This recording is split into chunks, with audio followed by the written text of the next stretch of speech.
Good morning, it's Jody Randa here with Joy, and we wanted to share her testimony about the things that the Lord has helped her to walk through. How many years, Joy?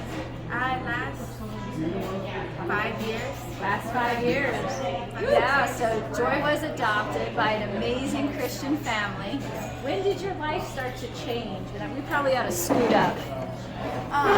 When did you start going a direction that maybe wasn't the direction that you had been going?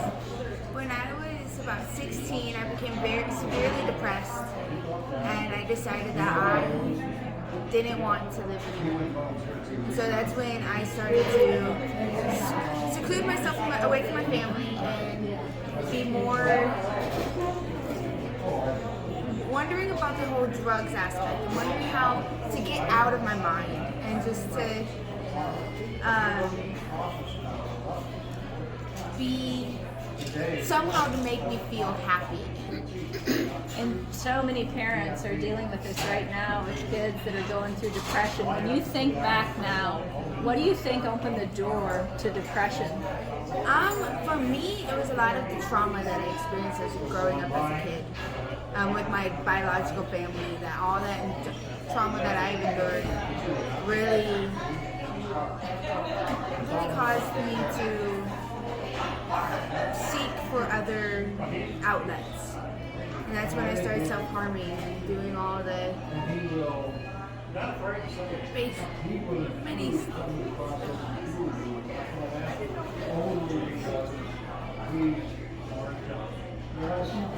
Good, Joy. You got this. I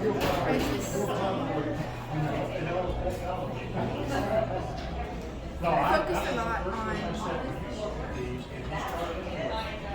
how terrible my life had been and how God had, I felt, abandoned me when I was at such a young age. And it wasn't until this last year that I really realized that God had used all that I had been through to bring me into such a place where He showed me that I am loved by many people of different places, and that people could love me even though I had been through so much and I had done so much stuff. And you ended up incarcerated for a while. Yes. How did you end up in that place, Joy? I had decided about 2 years ago, I decided that I wanted to try meth. And so that caused a lot of just anger built up. It caused me to lash out at one of my close friends. And I ended up getting into an altercation with him, and it ended with me being sent to jail for 3 felonies. And I had a first degree domestic. How long were you using that?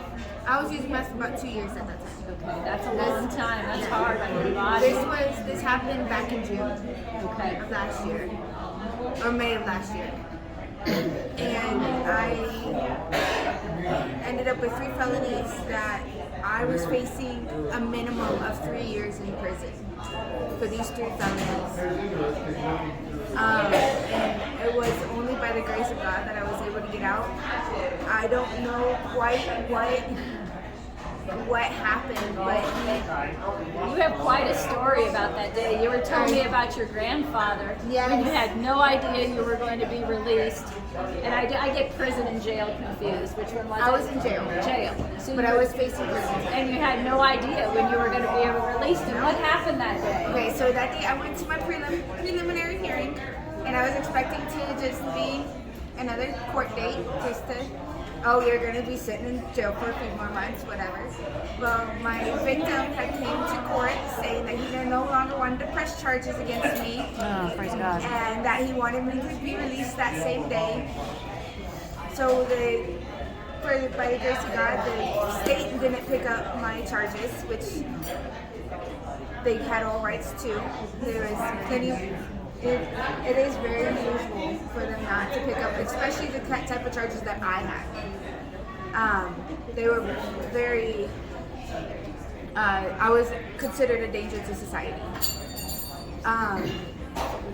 And they the day when I got out, they let me go the same day. That was my court hearing. So within 3 hours, which is a very unusual as well. They usually take time. And you had a plan. I had Of where you were going to go. Tell us about your plan and what God's plan was. I had the thought of when I was waiting to get that out, I was like, oh, I could just contact my ex-girlfriend again. I could contact this people or this person, and I can get right back into the same crowd. Well, God had put it on my grandpa's heart, who was a very kind of flighty person, to stay there and wait for me to get out of court. He waited 2 hours for me to get out, and he sat there and waited.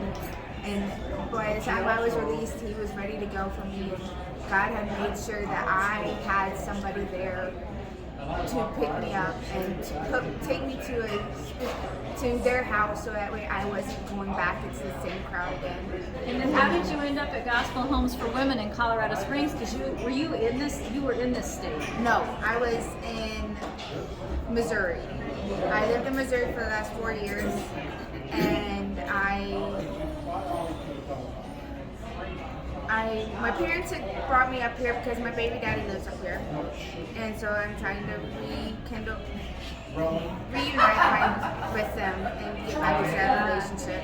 But so my parents took me up here, my adopted parents, and they helped me find Gospel Homes for Women, and they introduced me to Marilyn and got me situated with them.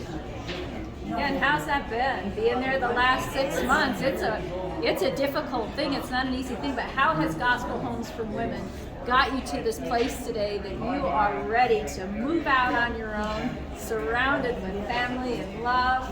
They have come beside me and really supported me, and it is difficult. When you're living with 8 women, it's difficult. There's no way to explain it. It's difficult. There's a lot of tension that goes on in the house, but we still show love to each other. We still understand that we all come from different places, different walks of life. That we all just, if we band together and stick together and encourage each other, then we'll all make it out of it. Amen. Well, Joy, we're so proud of you. Thank you for coming today. Thank you for sharing your story, and thank you for not giving up. Yes. And thank you for standing alongside us.